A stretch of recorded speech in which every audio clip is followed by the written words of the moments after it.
Are the 7 pen pals of the abomination the Thunderbolts? What up, y'all? How we doing today? This is your boy Bacardi Sensei of Geekset, and if you know by now, we talking She-Hulk.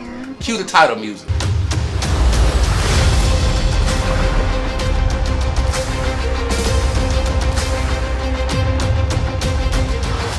Now, if you haven't watched episode 3 yet, this is your spoiler warning because we talking everything from the story to the Easter eggs today. So let's get started. Now, if you remember last episode, Jennifer Walters, aka She-Hulk, was just hired at GLK&H Law Firm as head attorney of the Superhuman Law Division, and her first client is the parole of Emil Blonsky, aka the Abomination. And just as the case was good as done, a video surfaces showing Abomination fighting in an underground fight club, meaning he has been escaping his cell and going gamma outside with the other people.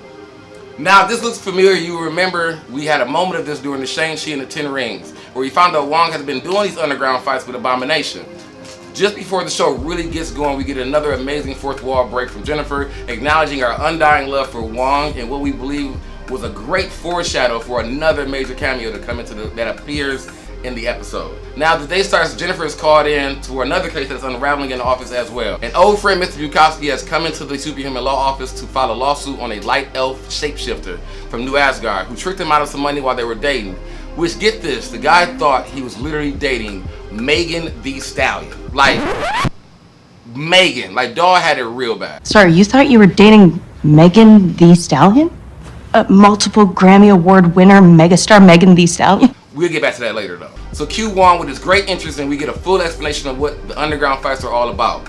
Wong has indeed been taking Emil out of his cell unwillingly and making him fight for his training as Sorcerer Supreme. Wong agrees to make the parole hearing for Emil to give his testimony and hopefully save this case. As the case begins though, of course, Wong hasn't appeared yet, so Jennifer has to improvise and buy some time. We get some great hilarious commentary from Emil Blonsky as he begins to plead his case. We also discover those 7 pen pals that he was talking about that we all thought was Thunderbolts was actually 7 women that he is declaring as his soulmates. Y'all really thought it was the Thunderbolts, I bet. Well, obviously. After another hilarious montage of staff coming to Blonsky's aid, Wong makes a better late than never appearance and gives his testimony. Now, remember that Megan Thee Stallion case? We cut back to the courtroom where they are deciding if they should go to trial, and no one is believing Bukowski that he could actually be dating Megan Thee Stallion. The fact that he even believes that he was really dating Megan Thee Stallion, including the judge. But the judge decides that he really wants to see this through and see if how is this even possible. So they decide to go to trial.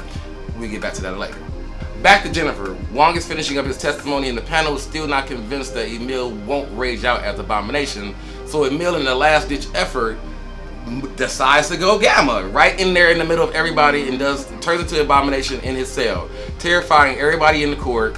Jennifer takes that moment though to seal her final statement, saying that Emil has proven that he literally could have left at any point in time and completely rehabilitated himself. And as the panel turns their sights on Wong for literally admitting to criminal activity, Wong does what Wong does best. Yeah, I'm the head out. There's an Easter egg right after this as Jennifer is leaving when she's hounded by news reporters, where one mentions a rumor of her origin coming from a mafia hit going wrong, which is in the original origin story for She-Hulk in the comic books, whereas Bruce Banner actually gives her a blood transfusion after she is shot on accident. Now we are into the evening. Jennifer is at the bar complaining with Nikki about wanting to go back to normal life, which isn't going to happen, of course. And Pug comes in exhausted from dealing with Bukowski's case. He learns that Jennifer and Nikki truly despises Bukowski and has a great idea and has to put Jennifer on the stand to testify for Bukowski.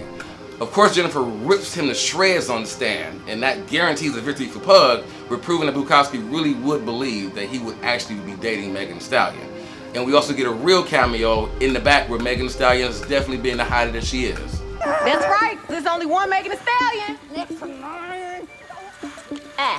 Now we cut back to the decision for Emil Blonsky, and he is granted his freedom under the condition that he never turns to Abomination again, and he wears an inhibitor. Thankful, Emil gives Jennifer some advice on handling the news sources, which creates a hilarious attempt at an interview. The episode ends with Jennifer on her way home running into a group of men who attempt to attack her.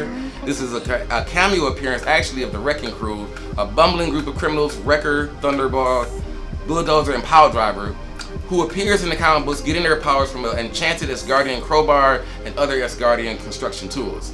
After they leave unsuccessfully, Wrecker asks Thunderball was he able to get the blood, which he shows that he couldn't, penetrate her skin while she was green, and then the boss is going to be mad.